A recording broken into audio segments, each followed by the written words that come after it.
What's up, everybody? It's Steve Van Tassel. I'm here with Jay Pounds, and this is the Dynasty Owner Podcast. What's up, Jay?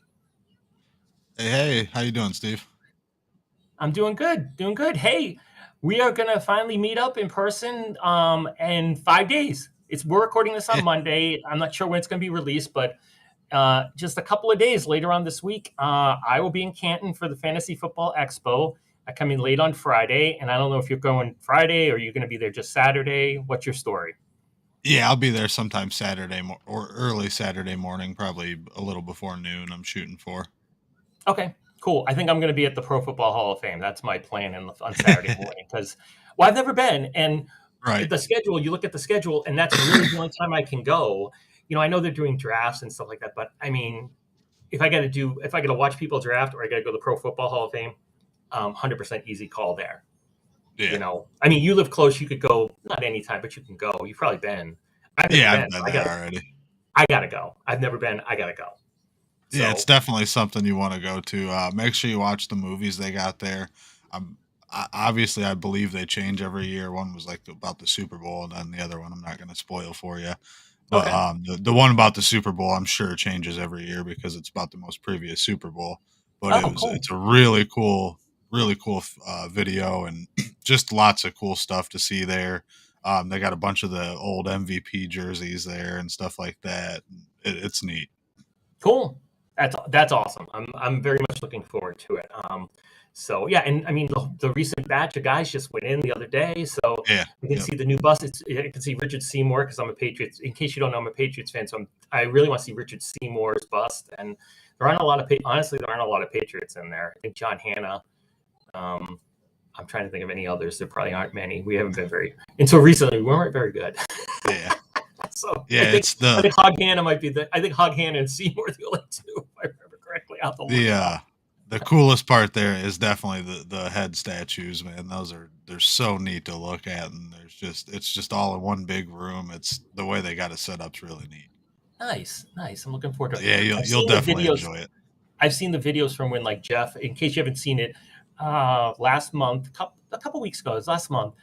Jeff, our champion last year, Chase Ring champion, got his ring and it was awarded to him in the bust room actually. And there's a video that's up. It's on Twitter, and I think it might be on the website of him doing that. So like him touring around. He was with Nick and Tim and Seth. And him getting his ring. It was in the bus room, him looking at different ones and taking pictures. It's a cool. It's like a 3-minute video. It's very cool. But yeah, so that's like besides seeing them on TV and other things, that's my basic experience with the Pro Football Hall of Fame. So Fantasy Football Expo, if you don't know, it's Friday. It starts Friday night, Saturday, and the expo itself is on Sunday. Dynasty Owner is going to have a booth. Jay's going to be there. I'm going to be there. There's other events if you want to go. If you just want to go to the expo, it's $20, but we have a promo code that you can use to get $20 off. So basically, it's a free ticket. But if you want to do more stuff, get the pre-ticket to the Hall of Fame, so you can go to the Hall of Fame and parties and other things. It's like $75, I think, for the weekend pass, and then the promo Yeah. code will get you The promo code will get you $20 off. I have to look up the promo code, but it's somewhere, and we'll try to mention it later and everything And like that. if I understood that right, on Sunday, if you just use the promo code, you get in for free, right? Yeah, Okay. the ticket's $20 and the promo code is $20 off. So you just want to go Sunday and check out the exhibits and the companies that are exhibiting and everything like that. It's free. You don't have to pay anything. You get it for free. But if you want to get like they have an Expo T-shirt and the ticket to the Hall of Fame and the party, like the Saturday night party and everything, that ticket's $75. And if you use the promo code, you get $20 off. So my understanding is like the ticket to the Hall of Fame itself is like $30 Yeah, I anyways. think it was 35 if I remember Yeah. right. So I mean, you're getting a $35 ticket and then like a T-shirt and a bunch of coupons and other things for $55. So not too pretty good, I think. So Yeah, it's not a bad deal at all. Plus, you get to have a lot of fun. exactly. And Jay and I will be there. Maybe we'll buy some Dynasty Owners a beer. We'll see. We'll have fun. It's gonna be a good time. So the other thing, speaking of promo codes, we want to talk about before we get into the meat of of what we're going to talk about today is the Dynasty Owner referral. It is oh my God, a great referral program that we've got going. If you use a promo code FRIENDS with an S, FRIENDS, you as the Dynasty owner, if you give them your referral code, everybody has a referral code. Jade has one, I have one. Everybody who plays Dynasty has one. You give your friend a referral code. Your friend will get $10 off a new team automatically. So $10 off their first team. And then you, as the Dynasty owner who referred them, will get $10. Period. It's $10. You can buy another team. You can spend it towards another team. You can throw it in for Dynasty dollars. You can take a $10 check, I guess, or $10 in your PayPal account. And in addition, if you refer 10 people, so if you have 10 separate friends join, you get a free team for life, which is pretty cool. I mean, because you don't get the team stake if you do a paid league. You don't get the team stake fee, but you get the league fee for free for life, and that's pretty awesome. I mean, that's play 3-4 years, and then you've done it. You've got your money worth and more. So yeah, you can't beat that. Yeah. So if you're a current Dynasty owner, you give those codes to people. If you are listening to us and you're not on Dynasty owner, if you know somebody who does, get their code, and so you can get $10 off. Join if you want, but try to get your $10 off. There's no reason not to do that. And then once you're a Dynasty owner, then you can refer more people and get $10. Yeah, so pretty cool. Make some money on it. Exactly, you might make some money. So all right. So that's the background. So in case you're not, just to let you know, as we kind of always do, this is about Dynasty Owner Fantasy Football, and Dynasty Owners Fantasy Football, Dynasty Fantasy Football. But it's more realistic. It's like being a real NFL GM because we have to balance contracts and salaries. So, you might want to keep, our winner a couple of years ago, he had Victor, he had Travis Kelce, Tyreek Hill, and Patrick Mahomes. But he had Patrick Mahomes on his $4 million salary. Once his salary went up to $45 million the next year, Victor had to break up that team. He couldn't keep those three guys and pay their salaries, which is kind of what happened to the Chiefs. In reality, they couldn't pay Tyreek. They had to trade Tyreek, and this is what happens most of the time. So it's really the closest experience all of us are going to get to being an NFL GM, unless somehow you happen to know somebody and work on an NFL front office. So it's a lot of fun, and we have a salary cap, which is 70% of the NFL salary cap. So this year, the NFL salary cap is $208.2 million. So our salary cap is $145.74, and you can't go over. I mean, there's ways that prevent you from going over. So you can't go over and skirt the system or anything like that. So, if you're Jock Peterson and Tommy Pham, you can't have fights about this or anything like that because there's ways to prevent it. You don't get to get mad at Mike Trout or get mad at your commissioner. And the other good part is, if you're like me, I'm a commissioner of one league, and sometimes being the commissioner sucks, honestly. You have to start it up and do all the stuff and collect the money and all that BS just so you can play with your friends, right? And so Dynasty Owner takes all that out. There's a team of commissioners. You get put into a league. You get put into a draft time. All you do is pay your money and draft your team and work on your team. You don't have to worry about collecting $50 from your friend Joe at the end of the season because he made a bunch of transactions and didn't win, chasing him down for money. It's all taken care of. That's a great part too. Yeah, you don't have to worry about not getting paid or anything. It's always going to be handled and taken care of. It's paid out extremely promptly, from what I understand. I haven't won any cash leagues yet. Actually, last year was my first year doing a cash league in Dynasty Owner, so I don't know how quickly it gets paid out. But from what I understand, that's what I was going to say. From what I understand, it's within the week. So you really have nothing to worry about aside from managing your team.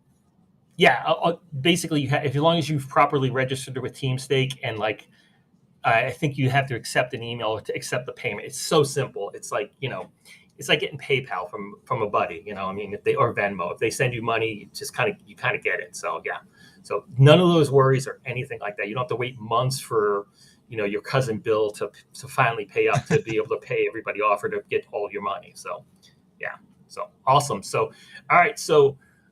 What do we want to talk about first? We got two things. We're going to talk about our Dynasty Owner Podcast Listeners League, which we had the draft on July 31st. And now I've gone through and looked at the teams and the matchups, and we have projected records. And I'm using air quotes. You can't see me because of the podcast, but that's because the projected records are very hard to do right now. I mean, there's bye weeks, and you might have somebody in the spot when you're change them up, or injuries, et cetera, et cetera. But it's fun to look at to see who's supposed to make the playoffs and who's not supposed to make the playoffs. And some of it was pretty shocking to me, actually, because I thought some people had a better draft than what it's saying here. So we do that, or we can do a bunch of news. There's all sorts of news. We haven't talked in a week, Jay, and so not a ton, actually. I think, knock on wood, there's not been a lot of injuries. I mean, we have Tim Patrick, but he's really the only major person I think is out for the year, right? Yeah, and it seems like last year we had at least 4 or 5 that were Oh significant yeah, injuries by now. I mean, I remember the Cam Akers, Dobbins, and then Gus Edwards like a day or 2 later. yeah. Um, Akers was there's a Akers was couple before more I'm training missing camp, I too, but thought. Yeah, I mean Akers was in July. yeah, yeah. And yeah, so exactly. So none of them, yeah. So when we talk about that, so I mean, Tim Patrick, he just got paid if you're a dynasty owner, which kind of stinks because you kept him and he got a 3-year, $34 million set contract, and now he's done for the year. I mean, he's done. I don't think he's doing a Cam Akers and coming back at the end of the season. If he does, it's not going to help you a dynasty owner because it'd be like the last week of the playoffs. But Yeah. so he's out. So if you have him, it's 3 years, $34 million. I mean, I saw somebody in our league, in the podcast league, cut him right away. I don't know if I'd do that unless I really needed the cap room. Um, but that's terrible for him. It's terrible for Denver's offense. And if you have him in Dynasty or anywhere else, it's terrible for those reasons. But just there's opportunities for other players. So do you have Patrick anywhere? No, I don't. I do outside a dynasty owner, but his contract really just kind of put me off on him. It was just a little too much for me. I know the addition of Russell Wilson, everybody was excited and everything, but I just feel like we know what Tim Patrick is. Yes, he's going to be a steady presence. He'll get you some points every week. But I just couldn't justify the 11 million or whatever it was in my head to roster him. Now, Yeah. if I was pushing all my chips in and I had some cap space and he was there, yeah, sure, I probably would have grabbed him. But really, for me, this opens up room for KJ Hamler to kind of come in and show what he's got. He's more of a deep threat type receiver, but I think he'll fill in that third receiver role pretty well. Hmm. We've seen Russell Wilson do a myriad of things with quite a few different receivers. I know the main two have been Tyler Lockett and DK Metcalf, but he's done a lot with Doug Baldwin and players like that. So we'll see what happens in Denver. I mean, it's still going to be a good offense. So I've as you guys seen, I drafted KJ Hamler in the podcast listeners league, and Oh, did you? I just Good job. I just like his skill set. I mean, I think he fits well with Russell Wilson, and we He's were cheap. a Jerry Judy, being bad again away from him seeing the field quite a bit. So it was somebody I was grabbing here and there, and it kind of paid off. It sucks for Tim Patrick. Seems like a good dude, never been in trouble or anything. And he Yeah. finally gets the quarterback. You know what I mean? And it seemed like him and Russell Wilson were gelling, and then this happens. Yeah, no, and Hamler's cheap too in Dynasty, and he's like Yeah, 1.6 million or something. That's a good deal. But that's somebody that you'd pick up in Dynasty because he's cheap, in the hopes that maybe he plays and does some things, and you got lucky. I mean, you drafted him in our draft on the 31st, and then like 3 or 4 days later, the Patrick injury came, so you didn't even have to yeah. worry about snagging Hamler on the waiver wire or anything. So yeah, I agree. Actually, I had Patrick in one league. I held on to him with the contract, and then earlier this year, I kind of feel bad. It's in the writers' league, I think it is. I traded him to Dixie Normus. I don't know if you remember this deal. We talked about this deal because I was debating what to do, and Yeah. we'd gone back and forth and stuff. I traded Patrick and James Conner for Chris Godwin, Yep, I do and I remember this mean, deal. I like that deal to begin with, but I got lucky. I got lucky. Let's face it. I mean, Yeah. there's no two ways around. There's no two ways around that. I mean, so I don't think that guy. He's dropped Patrick in our writers league yet. So honestly, It's I don't kind think of he can. It's Yeah, it's hard. kind of I mean, funny how it worked. You just flipped ends of the spectrum on the ACL injury. You got Chris Yeah. Godwin at the end of his injury, now Tim Patrick going into it. So yeah, you definitely you dodged a bullet on that one. Yeah, it's better. I mean, what's the old saying? It's better to be lucky than good. That was Yeah. lucky. That was lucky. I mean, because we went around and around, and I didn't really want to. Who he wanted me to give up. He wanted me to give up Gallup for him, and I was like, no, I can't do Gallup, and I didn't really want to do trade Connor, but at a certain point, I had to give him somebody. And in reality, Patrick was kind of the add-on to make the salaries sort of work for the Yeah. trade, because I don't think I could have taken on, Godwin's 20 million and Connor's 7, so I don't think I had 13 million in space. So it's kind of like, okay, you need to take somebody off my team because Right.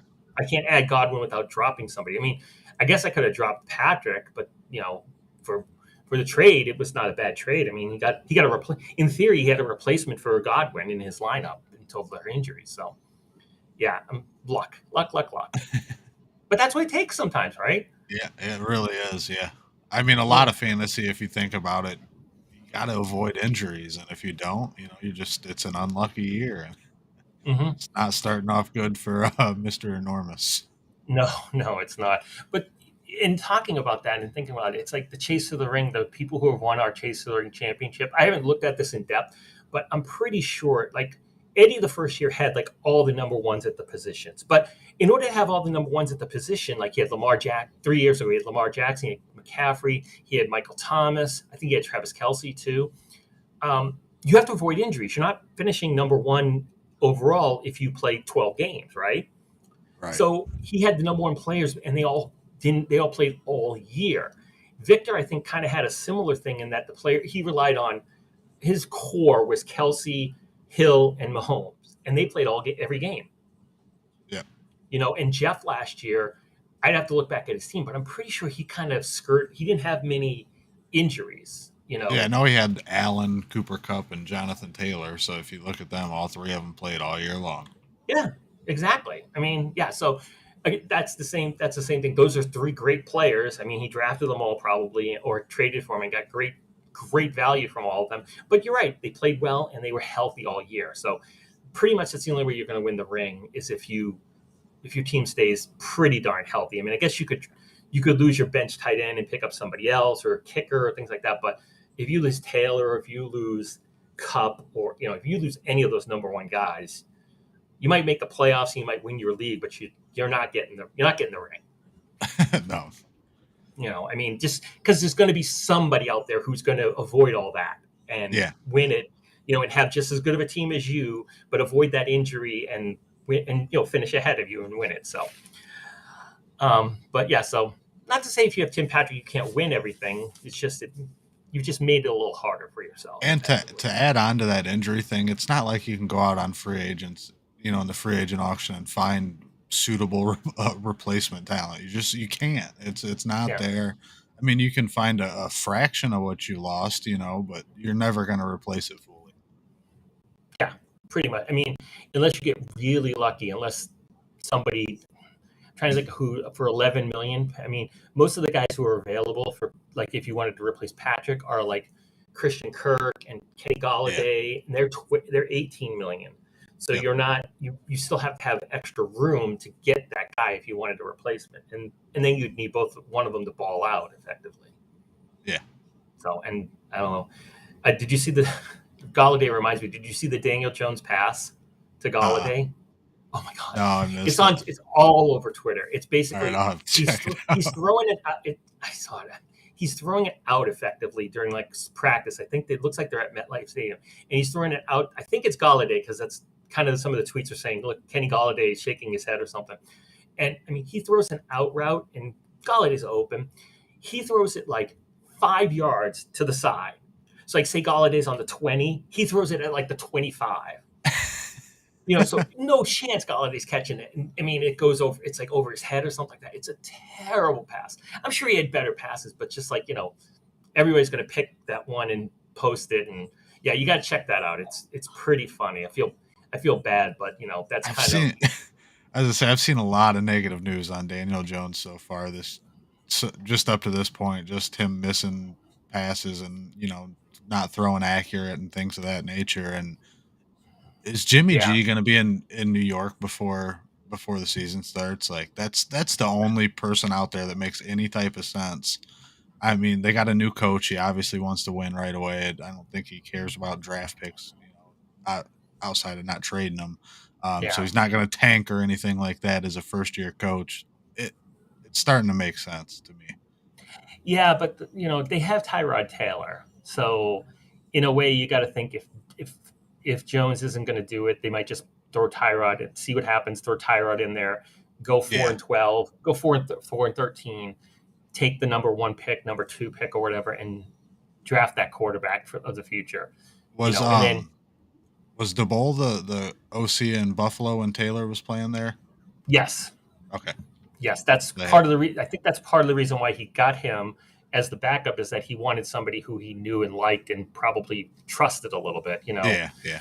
So I'm pretty sure I'd have to, don't quote me everybody on that, but I'm pretty sure he was in Buffalo when he was the offensive coordinator. I'm pretty sure they were there at the same time.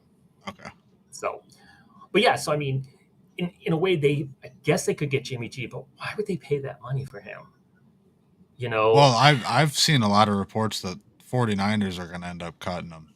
There's no trade in the works, and it seems like he's going to be a free agent before long. So, how much do they really have to pay him at that Oh, point? sure. If they cut him, then oh yeah, I mean, there's a lot of teams that would take Jimmy G with the cut. Yeah, the You know, Browns would probably make a lot of sense if the oh, appeal yeah. doesn't go well for Watson. Yeah, that's true. I mean, I can think of countless teams that would want Jimmy G because I mean, he like the Patriots could want him. Let's face it. I mean, if Mac goes down, their backup is Bailey Zapp, and so Yeah, you know, and the Patriots, I assume Belichick thinks they can make the playoffs with that team. So clearly, you might want Jimmy G, but you're not, like you said, you're not going to give anything to the 49ers for him. I mean, not even he wouldn't even give a deflated football for him. I mean, it's just I mean, it's $27 million. It's a lot of money, yeah, yeah. and I know they can fiddle it around and everything, but it's still at a certain point you have to pay. Better to just let him get dropped and then sign him for the vet minimum of $1 million to I mean, whatever it is. at this point, they could sign him for offensive coordinator / quarterback. That's Brian Hoyer, effectively. It's I'm true. still a little shocked at that. Yeah, yeah. They still have Brian Hoyer, who's basically like an offensive coordinator on the roster at this point. He's basically the quarterback coach for Mac Jones. I don't know why they keep him around because, I mean, when he played the one part of one game last year, it was dreadful. Oh, It was just awful. I mean, it was like watching me throwing out there. I was like, I mean, and I was texting my friends, Patriot fans, and we're like, "What are we doing? Why do we have him?" They still had Stidham at that point. It was like, just throw Stidham in and see what he does. I mean, he can't be worse. And I hate talking bad about Brian Hoyer. My my uncle that married into the family is second cousins with him, so I Oh wow! really like Brian Hoyer. He's a pretty cool dude, but he's not But very at good. this point, he's a quarterback coach. Yeah, yeah, I and mean, that yeah. I'm surprised he hasn't transitioned into that type of role yet. To be honest, he's been around so long. He's going to do it when he retires. I'm shocked too. I'm really surprised that they don't just do it and make it. I mean, maybe he gets more. I'm assuming he gets more than a coach would get if he's a quarterback. Third string quarterback, he gets a lot more. But yeah, I agree. Yeah, and the Patriots have no offensive coordinator. Technically, that's a lot. That's a whole other podcast. They don't have a defensive one, do they? No, I mean They'll say they don't have either. it's really Steve Belichick, and I thought so. last year it was kind of they said it was kind of Steve Belichick and Gerard Mayo, who were both. But anytime the cameras focused on how they show when you're watching a game, they show the defensive coordinator at times yelling things, and it was always Steve Belichick. Mayo, I don't know if he was on the sideline or up in the box, or I think he was on the sideline. They never showed him, so that told me that they think it's Steve Belichick. That makes sense. But and Mayo, he was up for a head coaching position or two. It may have been a Rooney Rule have to interview African American guy type thing when they knew who they were going to get. But I mean, Mayo was a great player. He's just and now he's a coach, and and even he could just be to get he could be like Vrabel. Right, and even that's what I was saying, to get your name in that head coaching circle, it'll obviously get you some more interviews in the future. Yeah, exactly, exactly. But I mean, he could be Vrabel effectively. I mean, Vrabel was a linebacker for the Patriots, and then he kind of transitioned into, after he was done, we traded him after he was kind of done, and then he became a coach, and now he's Titans head coach, and pretty good head coach from what I've seen. I mean, when the Titans played the Patriots, and I forget what Vrabel did, but he did something that was a very Belichick move to kind of like milk clock or I something, remember and this, Belichick was yeah. pissed about it. He was on the sidelines. You could tell he was mad, but you could also tell it was a little bit. He's like, you know what? I know where Mike learned that from me. Yep. I have Yeah, nobody to blame but myself for that, because he was probably on the team and I probably did it like 6 years ago, and he remembered, and now he's doing it to me. And what are you going to do at that point? I mean, yeah. Belichick would have done it to Vrabel if he could have, right? But I remember that. I can't remember what he did. It was something It was something with a punt. Yeah, they punt or croc related. I don't remember. it had something to do with a punt, and it was definitely clock related. He took a penalty, and then it allowed him to run some of the clock off while he was punting or something. Like, I can't remember the exact situation, but Yeah, I and the just Patriots. remember the cameras going on Vrabel and him just smirking, and Bill Belichick just being just irate. Yeah, yeah, exactly. But I'm sure afterwards he probably when he shook his hand, he was probably Oh like, "Well played, sir. Well played. yeah. I taught you well." Yep. Yeah, it had to be like a bittersweet moment for Belichick. Oh yeah. I mean, it's kind of like, you. I mean, you're kind of proud in a way. It's like, wow, that's something I would have done, and he must have learned it from me. But then at Yeah. the same point, you're like, but I don't want him to do it to me. I want him to do it to, like, John Harbaugh and the Ravens. I don't want him to Yeah, do it your to my son team. beating you for the first time is probably what it felt like. Yeah, exactly, exactly. I know that feeling. My son, he beat me at miniature golf for the first time like a week or two ago, Did he? and he was a legit beat. I mean, he's a better putter than I am, but he has bad holes occasionally, so I kind of win usually. But we were tied going into like the next to last hole, and we both putted it. And I was closer, but I was in his way, so I was like, well, I'll just putt it, and I missed. And then I got a three, so I putted it in, and then he drained the putt that was twice the length. He drained it, so then he's up one on me, and I'm like, great. So I'm like, well, if you get a hole in one on this hole, you're gonna win. Gets a hole in one. I'm like, okay, I lost. Yeah, there you go. I'm Oh, like, I bet I he was lost. happy. Oh yeah, he's thrilled. I mean, and I was thrilled too, but I was mad at I mean, because I missed the putt. I mean, I had an easier putt than him, and he made it, and I missed it, and Yeah. that's what happens. Yeah, so it's like you said, you're very proud of them winning and winning for real, but you're also mad because you're like, I should beat him, or at least tied him. And now you gotta go home and listen to him brag. Oh, he doesn't. Yeah, no, he didn't. He's fine. He's fine about that, but he was excited. He was very proud of himself. So, anyways, but I'm sure that's what it is. So, all right. So we were talking about Tim Patrick, and somehow got distracted completely. But anyway, so yeah, so Patrick's out year. There's not really anybody else who's really out for the year yet. I mean, the one thing, the most recent story, well, not the most recent, but Kareem Hunt, like that popped up. This is Monday we're recording. That popped up Sunday for me. I don't know if it popped up beforehand, but he's doing like what they call the hold in, which he's reporting to camp, but Yeah. they're not like, he's not practicing effectively. He's probably riding a bike, working out, but they're not practicing him because he wants to trade, and they said no. Yeah, it's a weird situation. I feel like even though they said no on the trade, they'll end up trading him if the offer's right. They lost a lot of draft compensation in the Deshaun Watson trade, so that they kind of need to pick some of that back up, and to get rid Yeah. of a running back on a one year deal when you have Nick Chubb and Dearness Johnson and Felton, who looked actually solid in the times he's played. I don't see the point in keeping him if you get if somebody offers you a third round pick or something for Kareem Hunt, you got to ship him out. You have to almost at that point. I agree. I mean, because he wants a new contract. They're not giving him a new contract. I mean, they're No, paying Chubb. yeah, You they just know, paid Chubb 12 million. You're paying yeah, $18 million to your running backs right now. They can't afford much more. yeah. I mean, they're paying 18 already. I mean, Dearness and Felton don't make much, but yeah, you're paying a lot to those two guys, and then to like give him more.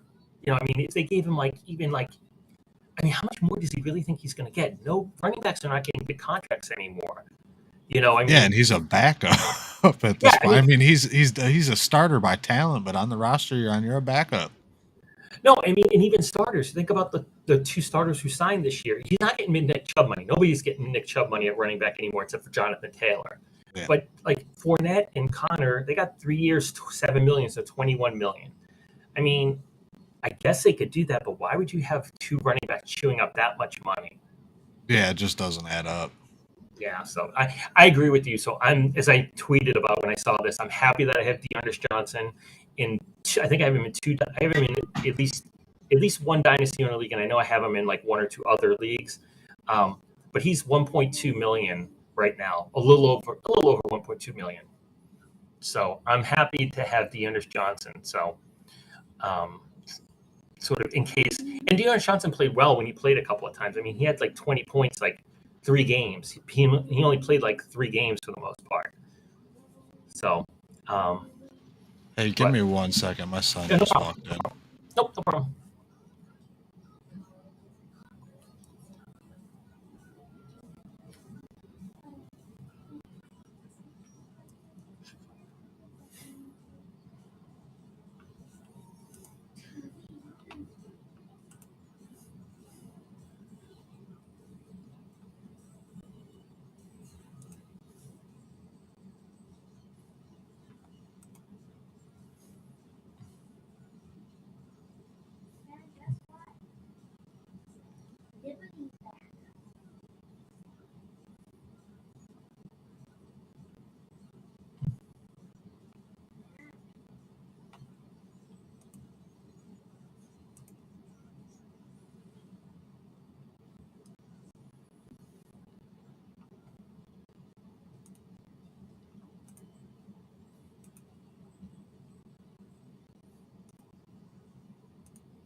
All right, I'm good.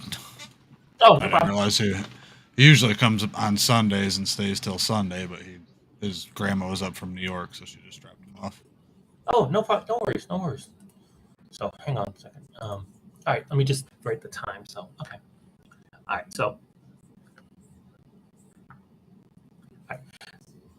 Dearness Johnson. I mean, I'm a big fan. I think he played well the couple of times he got to play last year. He's 1.2, a little over 1.2 million in Dynasty owner. I have him in at least one league, I think two, and I have him in another league too. But um, I'm if Kareem Hunt if he sits out or gets traded, I'm happy because this is what I thought would happen with Dearness Johnson. I thought that if Cleveland kept him, they were going to play him, right? They weren't going to Yeah, just re-sign him, give him some money, and just to have him hanging around the roster not doing anything. So it's kind of what I thought. I didn't know what they would do with Kareem Hunt.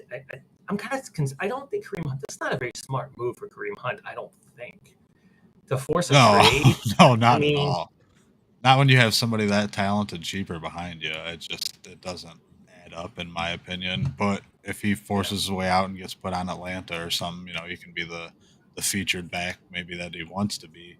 But you're right on Dearness Johnson. They tendered him pretty high this past year. I believe they put a pretty yeah. But solid. then they gave him a guaranteed contract. It was like 1.2 million for 1 year because the Yeah, tender's yeah. not guaranteed. So I think he took a lower amount, but with like he gets his money regardless. Right, but either way, putting that tender on him shows they wanted to keep him. They had the right to Yeah, match whatever he signed, so they wanted him on this roster, and I just think the writing's on the wall for Hunt. But yeah, I'm excited to see him.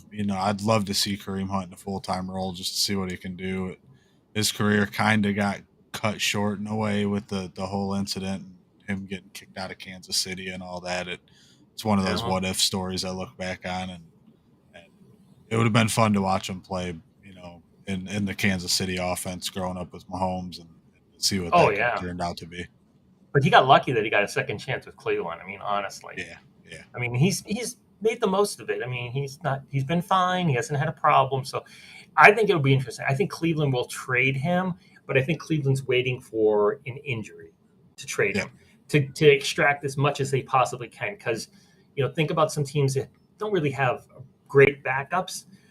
We were talking about Arizona, James Conner earlier. I mean, if Conner, God forbid, got injured, I don't want him to get injured because I have him in places and I think he's a great player. But if he got hurt, they don't have a real solid backup to him. They have Damian Williams, but after that, they have like Benjamin and probably like a bunch of low picks and free agents and stuff. So, I mean, and that's a team that wants to win. So, they're not going to, if Damian Williams doesn't cut it, they're not going to be like, oh, well, we'll finish 6-11 and be fine. yeah. That's a lot of people are high on Keontae Ingram for that reason, right there. Just there's no talent behind James Conner, so somebody's going to have to step up if he gets hurt. But Yeah, yeah, I and think you're right. If a training camp injury happens here in the next week or two, it'll Kareem Hunt's gone. yeah, yeah. I mean, I think I think they're just saying they're not going to trade him because like they're waiting for something like that to happen. I mean, Oh yeah, makes nobody's sense. going to say, "Oh yeah, we'll get rid of him." We don't want him. Then that just drives the price down. You want to Precisely, keep him, they got to pay a little more. precisely. Yeah. So, well, we'll see what happens with him. So the next one, I saw something that said Dobbins is going to get tested today, J.K. Dobbins, to see if he can come off the pup list, which I think from some of the videos I've seen, he looks like he's okay, but I mean, I'm not a doctor or anything. I don't know anything about this. So, but supposedly that's the rumor. So if he comes off the pup list, then he can play in preseason games and everything. And then, I think that makes him, he'll start going high. I think he'll start going higher in Dynasty on drafts at that point Yeah, because, yeah. you're going to have him probably for hopefully the whole year. And he's been adamant for a while that he'll be ready by week one. So I haven't really shied away from taking him anywhere. Just the argument with Ian Rappaport he got into, it just kind of made me believe he was going to be a week one ready no matter what. Yeah, Basically, you I don't get mean, in, if you, you don't respond to that unless you're pretty sure, you're damn sure you're going to be ready. yeah, Otherwise, you yeah, look like a dope. yeah, you're not going out of your way to make yourself look stupid. So I've this whole Exactly. time, and we said the same thing. He's going to be ready week one just based on that alone. So yeah, he's looked good. Hopefully, he'll get cleared for contact so we can see him at least one preseason game before the season starts. Yeah, yeah. No, I agree. So you're right because it wasn't like he was asked about it, and he proactively responded on Twitter to Ian Rappaport's report. So that tells me I know I'm fine. The Cleveland. I'm sorry, Baltimore just needs to clear me. Yeah, yeah. I'm fine. I think I'm fine. Just I need the doctor to say you're fine. You know. So all right. So Green Bay. You want to talk about Green Bay wide receivers? Because everybody's talking about Romeo Dubes I think being that's how you say it. Yeah. yeah, I think that's how you say it, being the possible number one receiver. But then I saw a great tweet, and somebody had compiled 4 old tweets about players who they said, "Oh, he's balling out in camp for Green Bay," and the names on this were just I can't even remember. It was like Jake Junis and 3 other Kumarov is guys. probably one of them. No, it wasn't even Kumaro. It was somebody. It was guys who were even more obscure, like completely more obscure. Like I have to find it and tweet. I mean, these were. I mean, like Junis, I think was the one I remember because it was the most recent. But it was like oh, so and so is making a play to be the number 3 wide receiver for him, and it's like, who is this guy? I've never heard of him before. I mean, it might have been 7, 8 years ago, but still, like, oh yeah, I mean, so it's one of those things. It's probably like the annual Green Bay tradition of like, what wide receiver are we going to tout to be the then Rogers' next great one, he trusts this guy implicitly, blah blah blah, and then the game time's coming, he throws to Devontae Adams every time. So Yeah. Yeah, the one I'm going at all in on is Christian Watson. They spent a high draft pick on him. He's going to get the most opportunities. but he's Like you hurt now, said, isn't he hurt? yeah, yeah, but I believe he'll be back week one. I'm pretty sure from what I was reading, it was just a real minor surgery. So he'll be fine. It was just something that he wasn't expect to cause lingering issues, and it ended up causing some lingering issues. So he didn't want to play through the pain, and he wanted to be 100% basically his rookie Okay. year. So we'll see. As long as he's healthy, that's who I'm rolling with. Out of the entire receiving core, it's the one I'm going to trust. It's a crapshoot there. No, I know. I mean, Lazard's still there. He's got to be the number one, and then from there, after that, it's like, Sammy Watkins. He'll have a good game. He'll have a good game or two. But I mean, the guy I actually like from there, because Tanyan's not back yet, is Degura, the backup tight end, because he's not great, but he's been there. He's caught passes. He once Tanya went out last year, Degura was basically the de facto starter, and he had 2 to 3 receptions in like every game Yeah, after Tanya went out. So I mean, he probably had like 3 or 4 targets every game, and and that was with Devontae Adams there. So that's pretty good with Devontae Adams there if you're getting 2 or 3 catches per game from Aaron Rodgers. So now, you know, I think that could go up. So I like Degur. I picked him up a bunch of places. I mean, he's cheap. The only problem is if Tanya comes back, I might lose that gamble. But for like 1.2 million, I'll take that. I'll take that.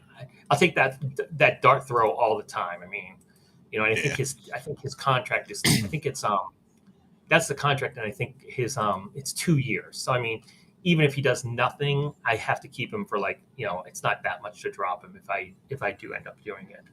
yeah. It's So going I'm to be gonna an interesting year of Aaron Rodgers. Just this whole narrative, and I don't even think it's a narrative anymore. It's pretty much fact. He just targets one receiver. He doesn't throw to who he doesn't trust. He's yep got a whole lot of people he doesn't trust now. So it's going to be very interesting to see just how he approaches this year as a quarterback, and how he attacks games and things like that. I'm very intrigued to see how he handles it. yeah. So for Degura, just to go back to my point, his salary is 1.137 million. He's got 2 years left on it. His roster percentage is just below 50. It's 48.7, right? And last year, Tanya went out, got hurt in the Arizona game. He tore the ACL in that game. His receptions I mean, we're not talking great points, but you're talking like steady bench production. The receptions, 2, 2, 2, 2, 2, 3, 3, 2, 2, 3, right? I mean, the yardage was like in the 20s, 30s all the time. I mean, he had 2 touchdowns. So, he got double-digit points in a couple of games. But, you know, I mean, that's not terrible for a backup for a bench tight end. Yeah, I mean, I've seen you're, worse, to be yeah, honest. I mean, I start. I mean, how many tight ends get zero receptions for 0 yards? Yeah, I mean, on a a weekly lot. basis.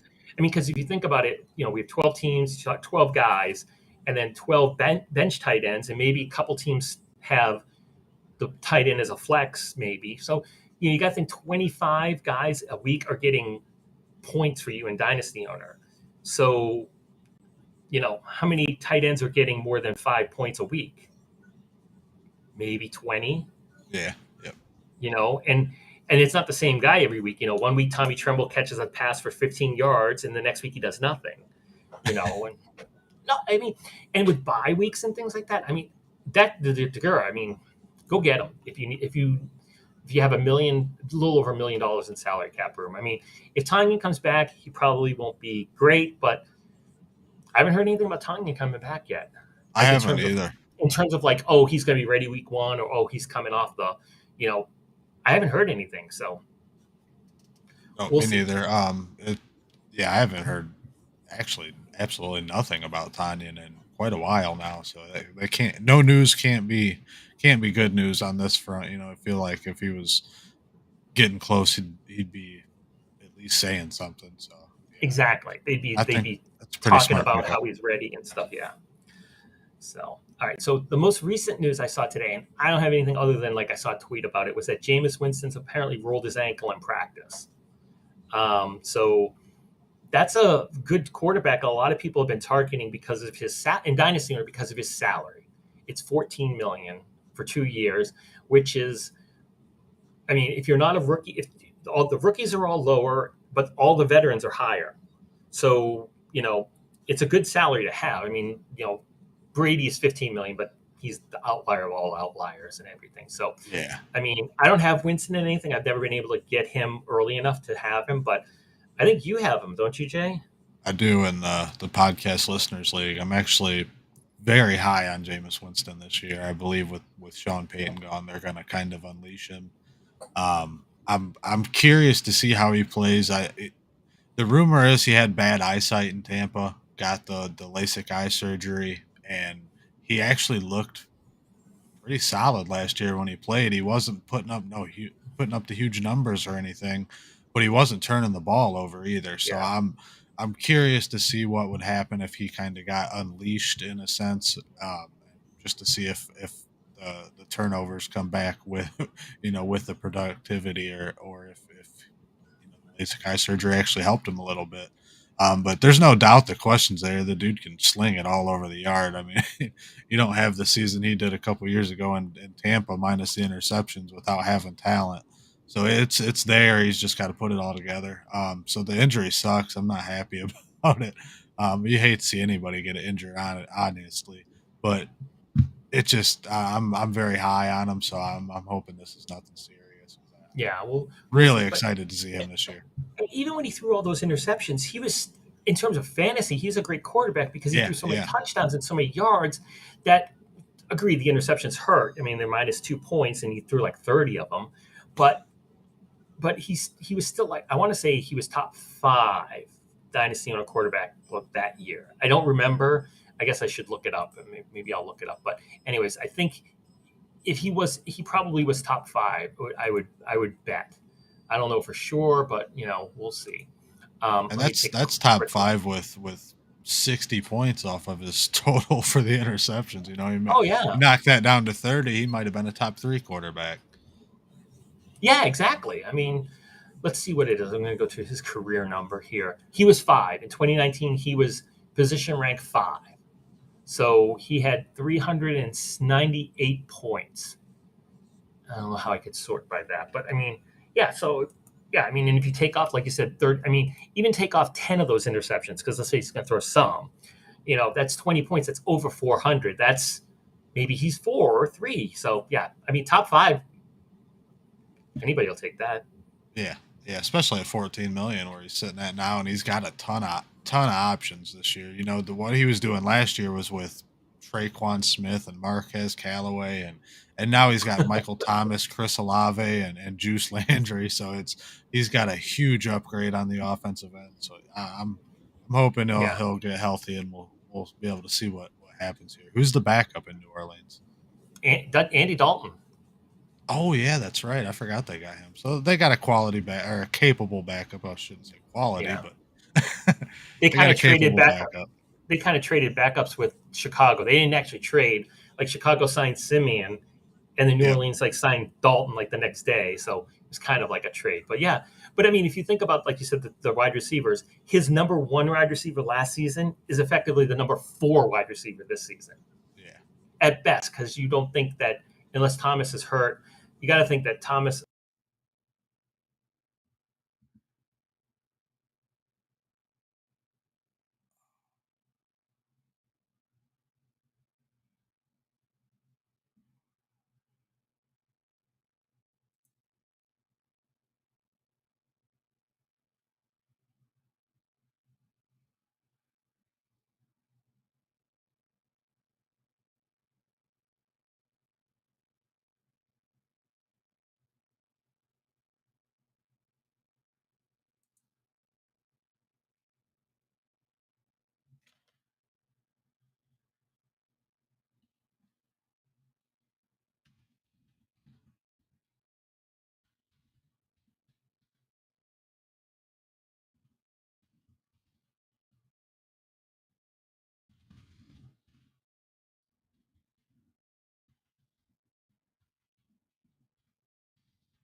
Oh wait, is this still going? Guess I could have finished it up, huh?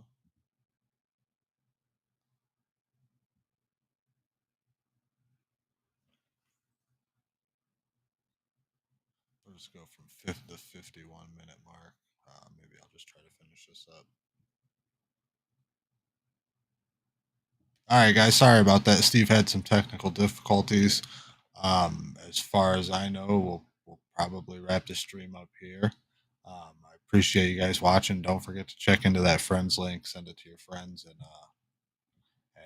thanks for playing Dynasty Owner. Catch you guys next week.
All right, I'm back. All right. So. Oh, cool! It said on the whole live stream. Yeah, we're still good. So. Yeah. So okay. So why don't we just? I'll tell him to cut till this point. Why don't we just start talking about the league and That projected works. records, and then just finish because I'm worried that happen again. Okay. So. Okay. All right. Cool. So we'll go back on. Okay. All right. So the next thing we want to talk about, the last thing I guess for today, is our podcast league. So we had our draft on the 31st. It was a great draft, lots of fun. And I've looked at the projected records, and I'm using air quotes, and you can't see that, but I'm using air quotes here because it's just based off of starting lineups, effectively, like what people have right now. But it's interesting to see, I mean, hardly anybody's getting like over 140 points a game. Some games are 80 because people are on bye. But so just for fun, I did the records, and it's hard to do the records. You can't just look at the page and see what it says. It says the score on the side, and you think it's the team, but it's not. You have to kind of hit the box score if you want to look for yourself. But all right, so projected records. We have 2 teams that are supposed to have 11-3 records, and then the third team, we have a 9-5 team. Then we have a pair of 8-6 teams, and then we have a 7-7 team. So those are our 6 playoff teams. Those would be our 6 playoff teams. And then after that, we have a couple of, we have like 4, 6, and 8 teams, and then a 3-11, 4-10 team, and a 3-11 team. So do you want to guess team? Do you want to guess what your record is? What do you want to do? How do you want to do this? I got it right here.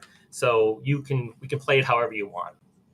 Go ahead. Just start from probably like last to first. Oh, you want to go last to first? Yeah, Okay. Yeah. Last place, Rudy, Dynasty Trade School, 3-11. I was shocked to hear that. I was shocked. Rudy, if you're listening, sorry. I didn't do anything at this. I just tallied it up.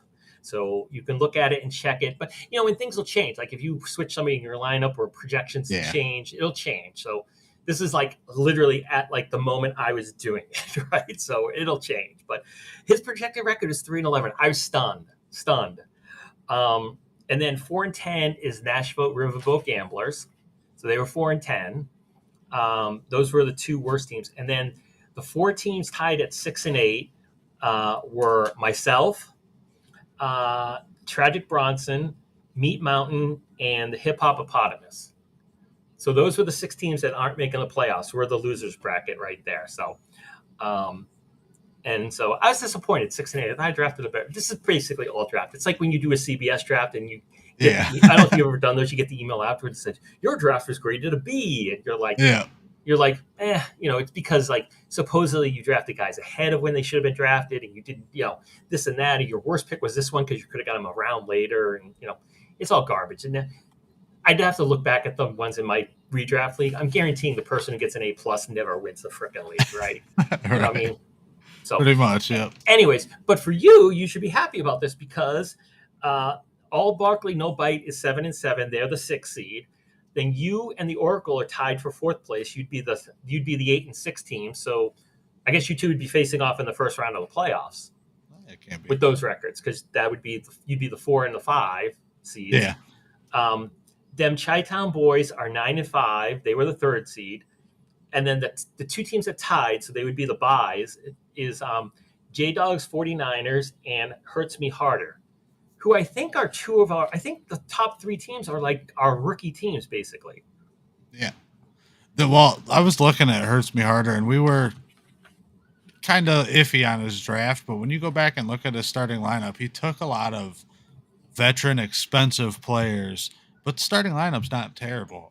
He's got like CMC. I can't remember who else he has, but it was just older players, and we weren't expecting him to go that route. We were expecting more of get the cheap players and then take the expensive players, and he did the exact opposite. But it ended up looking like a decent starting lineup as long as he can avoid the injury bug. Yeah. Well, I mean, according to this, my personal scratch mark win-loss record, he's got one of the best teams. So, I mean, so if you guys are listening, congratulations. If it plays out as it's supposed to be, Jay will be playing in the first round of the playoffs. I'll be one of the top seeds in the losers bracket. Congrats to me. And then, Hurts Me Harder and J-Dogs 49ers will be sitting there waiting for you if you can beat the Oracle in the playoffs. So, and the funny part was mostly it was hard to do it, but I was trying to see if there's any trends or anything like that. The Oracle supposedly is going to have like a 6-game win streak at the start of the season. And then they tank at the end. Once the bye weeks start, they start going down. They're 2-6 after that. But the first 6 weeks of the season, supposedly, they'll be 6-0 and riding high. Wow. There wasn't anybody else who had like a great streak. That was the biggest one I could do when I was kind of trying to do it. So I thought that was interesting because I was like going through. I'm like, oh, win. I said, oh, they're 6-0 right now, and they finished 8-6. I was like, okay. But we'll see what happens. We might have to post this somewhere or somehow and see what matches. But honestly, there's no lineup changes. There's no trades. There's no, I got a feeling about this guy this week, so I'm putting him in the starting lineup versus the bench, and making a good decision or a bad decision that helps you win. Or it's none of that. I mean, this is basically like best ball, effectively, like best ball with no injuries, right? So yeah, pretty much, yeah. But it'll be interesting because this is sort of like I guess this is sort of my baseline. So I need to, if I do better than 6-8, I guess I'm a good manager. So we'll see. And if you do worse than 8-6, you're a terrible manager, Jay. Sorry. All right. So that's fun. So that's the podcast league. Maybe we'll start up another one this time. There's still time to do it. I mean, there's a month basically to do Dynasty Owner startup drafts. They go through the 10th of September. So even though the first game is a month from now, right? Exactly a month. It's the 8th. Yep. So it's exactly a month from today when we're recording. So there's still startup drafts through the 10th. You'll get the guys the points for the Rams and the Bills in that first game. But there are startup drafts that go through the 10th. Once the end of the 10th, that's it. It's startup drafts are done on Dynasty Owner. But so get your team. If you've been listening to this and you're interested, get your team. Find out if a friend's a member, a Dynasty Owner already, because if you use the referral code FRIENDS with an S, I got an accent, so sometimes it doesn't come through. You get $10 off your team, and your friend will get $10, period, if they're the current Dynasty Owner. And then once you're a Dynasty Owner, you can start referring other people and get your $10, and your friends will get $10 off your team. And if you do 10 referrals, if you are you're Mr. Social, you know a ton of people who aren't playing Dynasty Owner, and you are already, you get 10 friends to join, you get a team for life, free team for life, which is, as I said earlier, I think if you play 4 years, it'll pay for it. 4 years of league fees, that's paid for. Yeah. So that's pretty awesome. Yeah, you can't beat that at all. No, that's pretty That's one awesome. of the cooler deals I've seen so far on here. Just saves you $40 a year, to $30 depending on when you signed up, and Yeah, you get to and even play if you get worry two, free. if you get two friends, it's $20, and it's not 20. It's not $20 a credit on Dynasty Owner or anything like that. You can take $20. You can take a $20 check or $20 in your PayPal account or Venmo, however they do it. You can Yep. get $20 if you want to do it that route. So that's a great deal. I mean, because it's not like a lot of times you get referrals and you get like a 50% off coupon on the website. No, this is money, cash money. So excellent. So anything else you want to talk about, how mentioned before we go, Jay? No, I think we covered pretty much everything important so far. Okay. And Jay's going to have an article tomorrow. We're recording this on Monday, so he'll have an article on Tuesday. If you want to follow Jay on Twitter, it is At J Pounds NFL. okay. And I'm at SteveET33. And Dynasty Owner is Dynasty_owner. And if you don't want to check Google or Dynasty Owner, it's www.dynastyowner.com. Hopefully you've got a referral code from your friends, so you can click on that button there and get your referral and all that. So join us. It's fun. And, leagues you don't have to be a commissioner. You can join a league and pick a time that you want to draft, and it'll fill up. And once it's filled up, then you can start to do things. You can mock draft once you've registered, and it's a lot of fun. It's harder than regular fantasy football. And so if you like a challenge, if you think you're really good at fantasy football, come join us and prove it. Yep. And maybe you'll win the chase for the ring. You'll be the best of the best in Dynasty Owner, thousands of people, and you'll win the chase for the ring, and you'll win a ring. Check out the video from our last champ, Jeff. And you can, if you come into the Fantasy Football Expo, Jeff will be there. You can meet him. You can meet Jay, and you can meet me. More exciting to meet Jeff and Jay than me, but and you meet Tim. It'll be fun. So come join us at the Fantasy Football Expo, which is Friday in Canton. Yep. Yeah, it'll be a good time. Hope to see you guys there. Sounds good. Yep. I'm looking forward to it. I'm looking forward to meeting you finally in person, Jay. Yeah, it'll be a lot of fun. Yeah, great. All right. Thanks a lot, everybody. Have a great day.